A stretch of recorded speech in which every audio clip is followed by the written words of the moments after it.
what's going on, ladies and gentlemen? This is the Armchair Analyst, Reggie Weeks here to talk all things sports related. And on today's video, this will be somewhat of a podcast, really going in depth and discussing the NBA's plans for the future as far as how players are treated contract wise, how teams handle those players with the money that they have. And it's all under one topic, the NBA salary cap.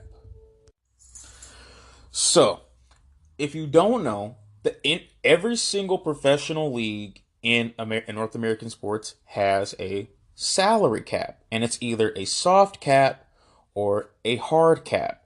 A hard cap, all that means is there's a set limit as to how much money each team can spend on players. The only issue is you can't go over that limit. Whereas with the soft cap, there is a amount of money that each team is limited to.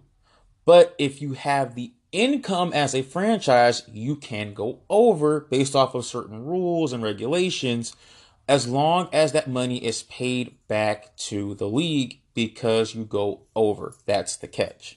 So again, a hard cap, it's a strict limit. You can't go over. The salary cap, the soft cap, you can go over as long as you pay the money back, and it's allowed through certain rules and regulations. So, just talking as a general fan, the salary cap in sports, period, can be a very confusing topic to talk about, especially because when you have so many regulations and deadlines and numbers that each team has to abide by as a regular fan, you just kind of get lost. And when nothing is simplified, you just really tune out. And, a lot of fans, they wonder so much why players are going and creating super teams left and right. And it's because a lot of fans don't really understand that much just how a salary cap, how money, and how where you're located can influence, it's just so many factors. For example, the Los Angeles Lakers, no matter how bad they are, will always earn more money than the Orlando Magic. It's just that simple. I mean, look at the market size, the value, the fans, the amount of homes they reach on television, the legacy of both teams, the history. It's insanely in the favor of the LA Lakers, and to a degree, the Clippers. Despite the Clippers not having the same history by any means whatsoever, being in Los Angeles gives them a strategic advantage over 90% of the NBA. And it's sad that the Clippers have not been able to take advantage of this, primarily because they had a pretty crappy owner, but still. So, the more that we learn about the teams that we follow and the league that they're in and how that league is ran, the better understanding we have and the easier it is to predict certain events when they happen instead of being caught off guard. Don't get me wrong. Something shocking will always make you say, wow, what just happened? But in the back of your head, when you can still have the ability to predict that outcome, then yeah, I mean, what can you say? What can you honestly say? Like, you kind of saw it coming because you were able to develop a better understanding of what's going on. And it was way more simple because you didn't see players take advantage of the rules that were put in place ahead of them. I mean, you were drafted to the team that picked you whatever year it was. If you are a great player, you were going to more than likely stay. And if you left, then you were going to a big city. But there wouldn't be that much talent in that big city either. Best example is Shaquille O'Neal. You leave Orlando, you go to Los Angeles. I'm sorry for dogging out the Magic right now, but you leave Orlando, you go to Los Angeles, and hey, I mean, the most talented person on that team was probably Kobe Bryant, maybe to a degree. So, I mean, that was before he really developed himself. So, I'll say Rick Fox. So, yeah, I mean, what the NBA has done, many people, I'm sorry, let me rephrase that. Fans of the NBA will always be mad at a player for wanting to go to a bigger market, for wanting to leave and join up with other players. The problem is the blame goes to the players and not the NBA. Even when you have YouTubers like SDC, MDJ, Mike Korzemba, who else? Legend of Winning, just to name a few. When you have YouTubers that stress to you and try to put the message through of the NBA is the reason why moves like Kevin Durant to Golden State was possible, why DeMarcus Cousins to Golden State was possible, how Kevin Durant and Anthony Davis and even Jimmy Butler is possible in Los Angeles. You know, it's stuff like that. I mean, who knows? Anthony Davis could go to the Lakers. Kevin Durant goes to the Lakers and Jimmy Butler signs a 1-year veterans minimum. That's possible. That's highly possible. And it's so many variations of this one, this one entity known as a salary cap and what it can and can't do for whatever league it's a part of. So looking at the NBA and looking at the soft cap, we've never seen an era where you have so many players taking their future in their hands and running with it. At one point in time in the 1960s and in the 1960s and 50s, they were pretty much handcuffed because their owners had the end all and be all. But because of Oscar Robertson, I mean, they now have the flexibility to do as they please. Oscar Robertson, Jerry West, and Bill Russell, just to name a few. They helped pioneer free agency, contract negotiations, situations like that, which then ended up leading into a salary cap era of having I think a hard cap and then going to a soft cap, or I could have that wrong, and the soft cap was always around in the NBA. But in the era that we're living in right now, this is the most player-friendly era and the most player-hated era we will ever see in the NBA unless Adam Silver makes an immediate change. Let's talk about this. How come certain veterans don't take advantage of the veterans minimum, like DeMarcus Cousins?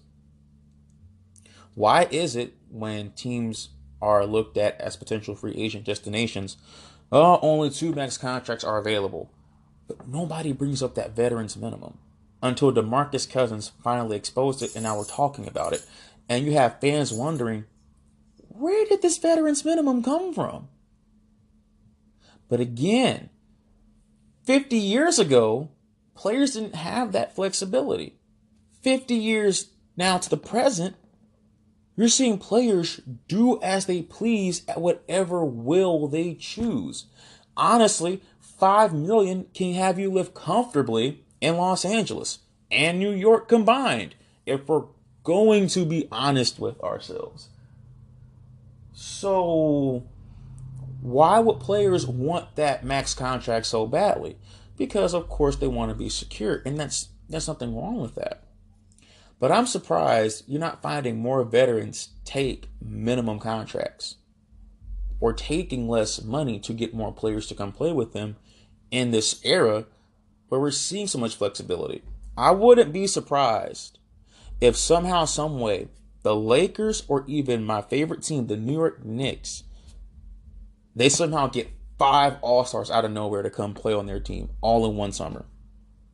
Because that's the kind of flexibility Adam Silver is allowing.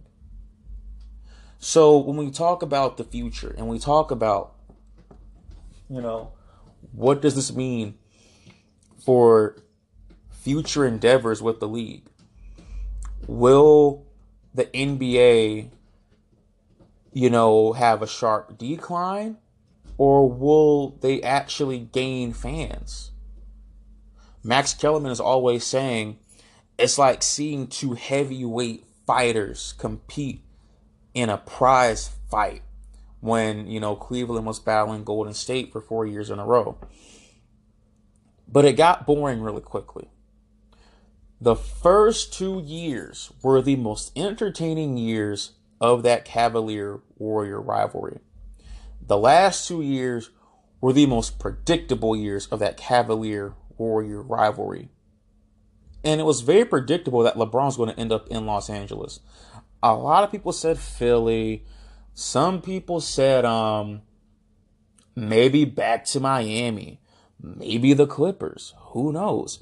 But no, you have LeBron going to the Lakers. It makes the most sense as far as his career, as far as the management there, as far as the legacy that he'll be playing with. And it's the Lakers. It helps his brand on a tremendous level. The Cavaliers don't have the same brand that the Lakers do. So it goes to show you just how player-friendly free agency has become. And I love that. Don't get me wrong. I want players to have the power because they're the ones risking their bodies for this. Why shouldn't they have power in where they want to go? Why wouldn't they want to make a situation easier on themselves? I'm just surprised we're at a point where we don't have 3 potential all-star free agents doing what DeMarcus Cousins did. But it's very possible that it could happen in free agency. So now you get into, okay, the season's over. We've hit free agency. There's a long list of potential free agents that could leave their potential situations. I think the worst player on that list is Mike Conley. So you ask yourself, okay, who's going to go where? Will anyone even leave at all? Who's going to make the most out of whatever situation they're in? Anthony Davis, he's projected to have a possible $230 to $250 million contract. If he goes to LA, the number goes down to 205. But it's still $200 million regardless. That's insane. But the Lakers have that type of money. New Orleans can give him more because most of their players are on 1-year and 2-year deals.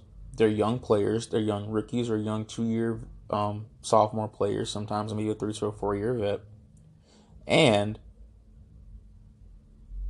they will only have that flexibility for him. It's like the Chris Paul situation with the Clippers. And I know I'm going off subject, but I'm going to tie this all together real quick.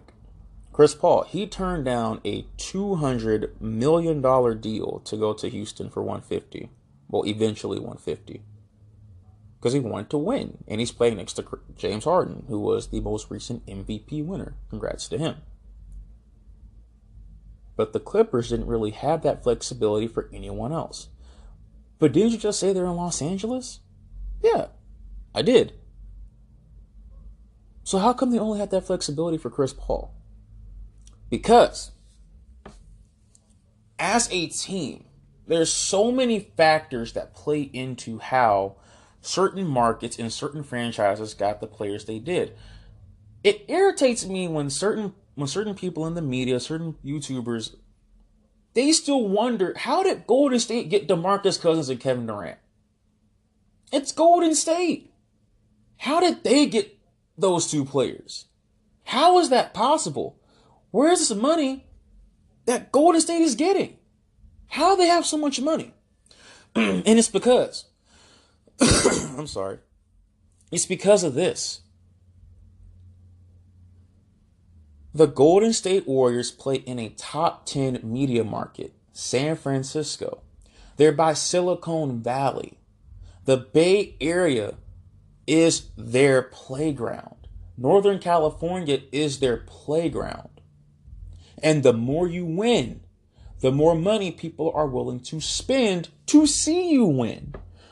On top of that, the more people, the more money, the more you win, the more fans you reach out to, the more merchandise is bought off of your store, off of your online store, off of your store at the basketball court. The more revenue you make.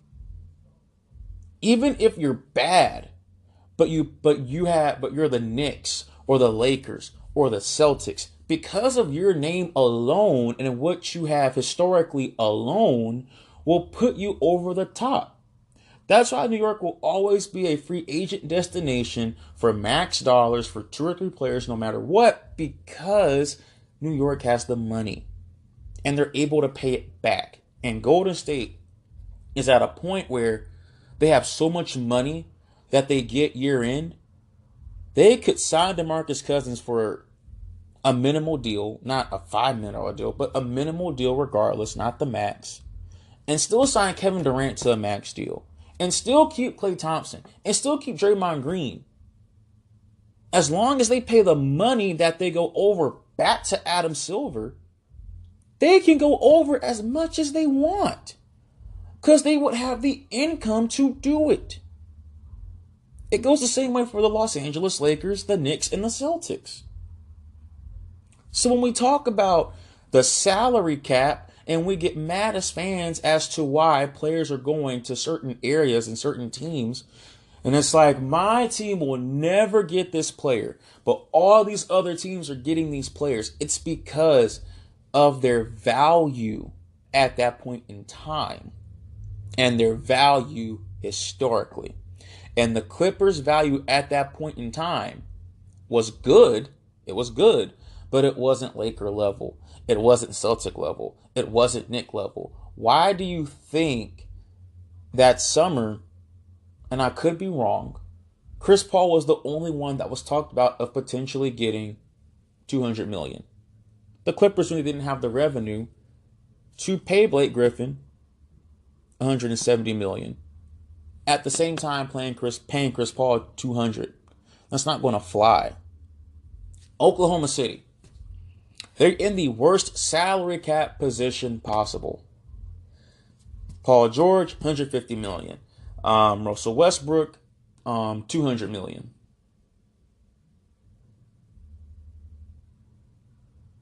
They can't sign anyone else. They honestly can't. And the Clippers didn't want to be the Oklahoma City Thunder because the Thunder can't afford it. And that's why Russell Westbrook and Paul George would never win a championship. Whereas with the Clippers, at least they can somewhat get away with being in LA. So they have a little bit more of a cushion, well, way more of a cushion than the Thunder ever would. So that's why a majority of NBA fans are pissed. They're pissed because their favorite team is more than likely in a small market. And the fans of those large market teams are not in those cities. The fans for those teams are not in those cities. So that's why you'll always see that one Laker fan or that one Celtic fan no matter where you go.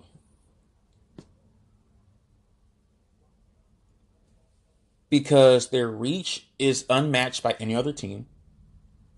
The money that they make is nearly unmatched by any other team. Same thing with the Chicago Bulls. Chicago Bulls, I forgot about them. The Chicago Bulls as well. And the small market teams just can't compete. When was the last time a legit small market team won an NBA championship? If we got to really think.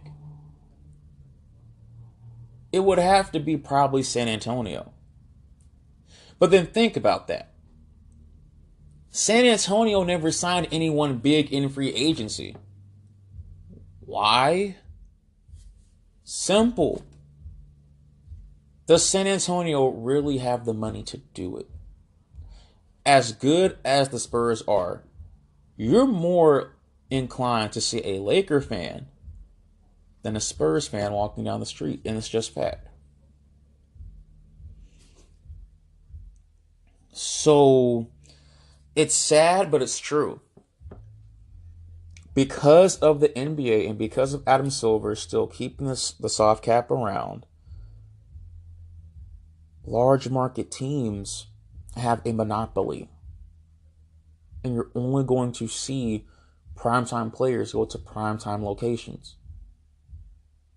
It becomes that much harder as a small market fan to retain a legendary player.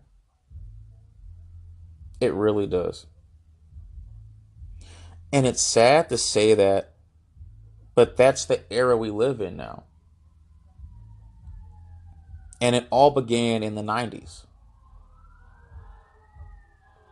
Milwaukee Bucks, right? Well, it took off. Oh no. I hope they're all right. I hope they're all right. But to a degree, the 70s, yes. But I really say the 90s. Because in the 70s, you had Kareem Abdul-Jabbar, and he left Milwaukee to go to LA. I say the 90s because you had players like Shaq, you had players like Shaq, you had players like no, not Steve Nash. No, he's 2000s. He's really 2000s. Shaq, Tim Hardaway, Mitch Richmond to a degree. Mitch Richmond. What is his name? He played center for the Hornets. Alonzo Mourning. Yes, Alonzo Mourning. Larry Johnson. Even Larry Johnson. Charles Barkley. To a degree, Scottie Pippen. But he kind of did it in reverse as far as going from market to market. He went from Chicago to Houston to Portland. But you see what I'm getting at, though. In the 90s, you saw a lot of players that were drafted in homegrown situations leave for bigger markets. It's sad, but it's true. Now, I'm a fan of a big market team, but the Knicks, they haven't had the luxury of signing a big-time free agent since Amar Stoudemire. But I always have hope. But I always know as a Knicks fan, I have a higher chance of landing LeBron than Charlotte fans. Or even Brooklyn Net fans. And that's not a shot to them, but it's the truth. It's the honest truth. There's so many factors, and it has to line up at the perfect time for a certain period of time.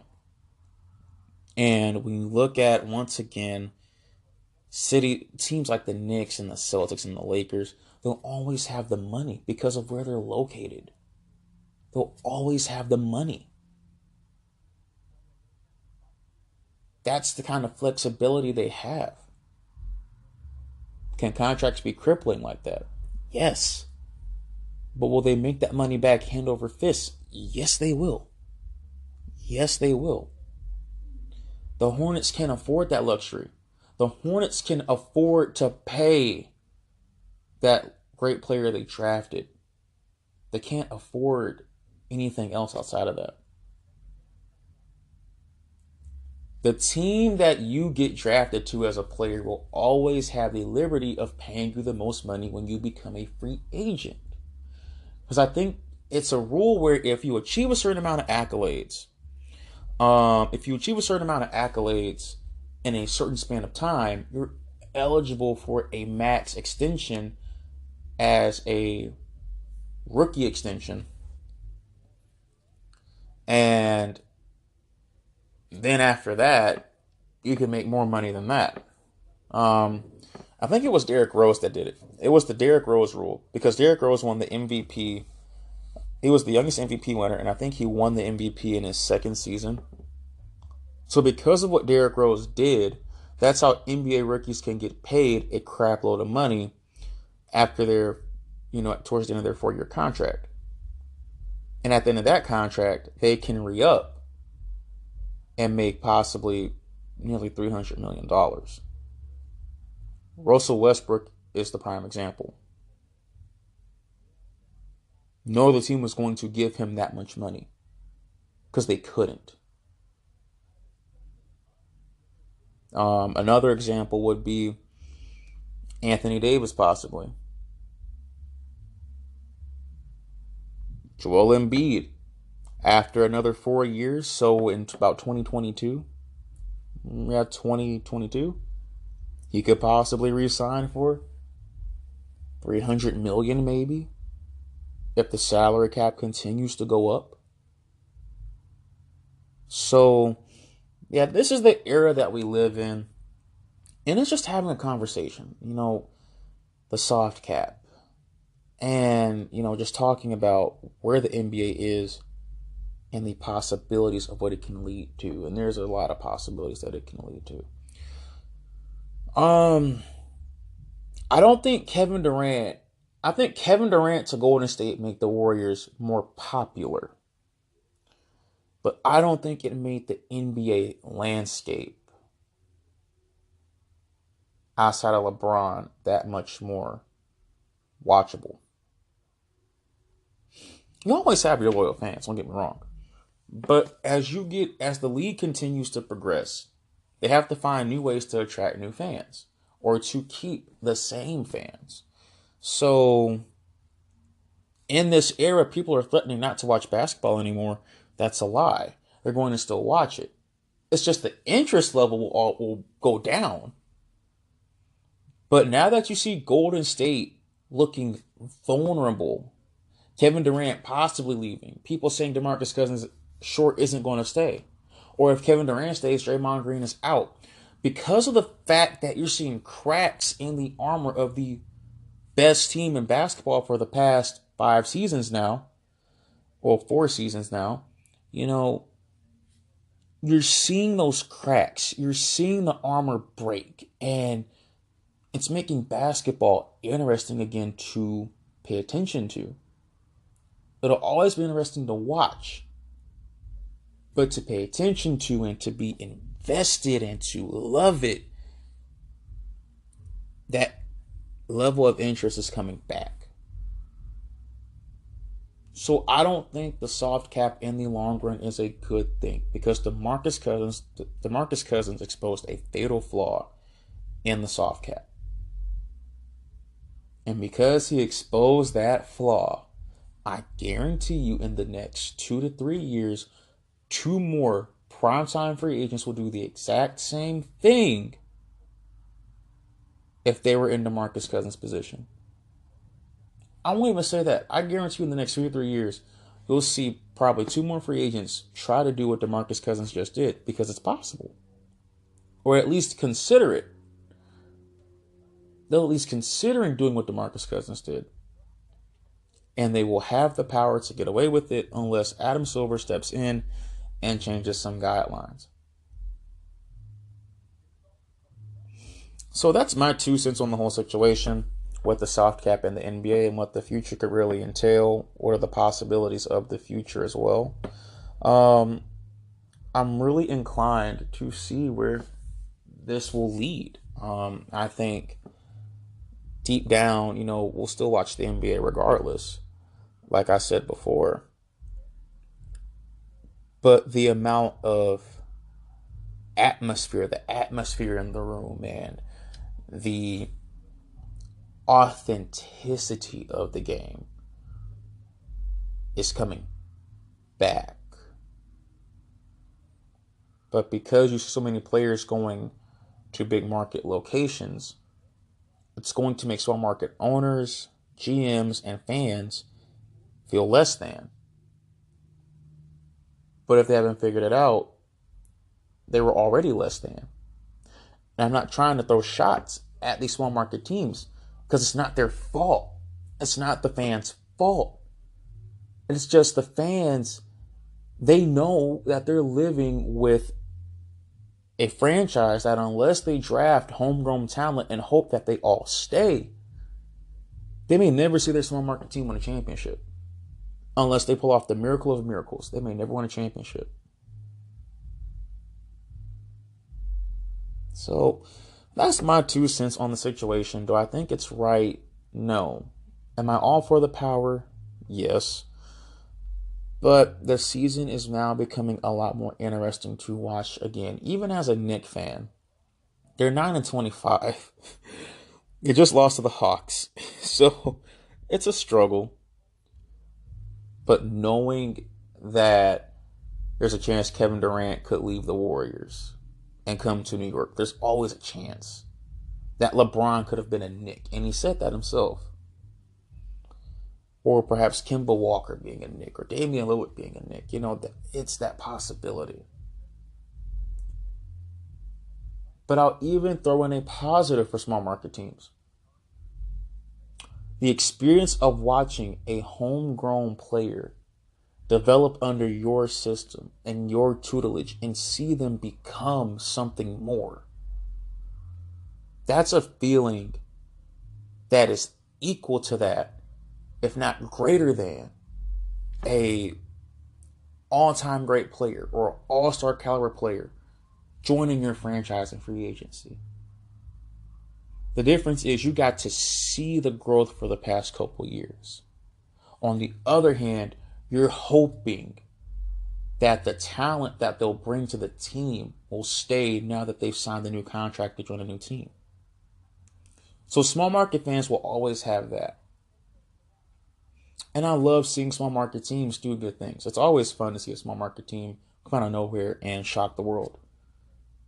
I hope Milwaukee wins the championship. I really do. I really hope they win it. If not them, I hope Toronto. And Toronto's definitely not a small market team. But it would be nice to see the Bucks win the championship. It really would. Hornet fans, you got to grow up to see a Kemba Walker develop. Bucks fans got to see Giannis develop. I have Porzingis, but that's recent. And it's been for the past 3 seasons now. Missed out on this season, at least for now. But y'all were able to see those legendary players and those great athletes play. I said legendary. But the general point is you were able to see great players get drafted by your team, develop over time through that system. That's hard to compete with, visually speaking and mentally. It's hard to compete with. Miami Heat with Dwayne Wade. So it's always good to see that. Other franchises, the Grizzlies with Mike Conley, Marc Gasol. Stuff like that is really always amazing.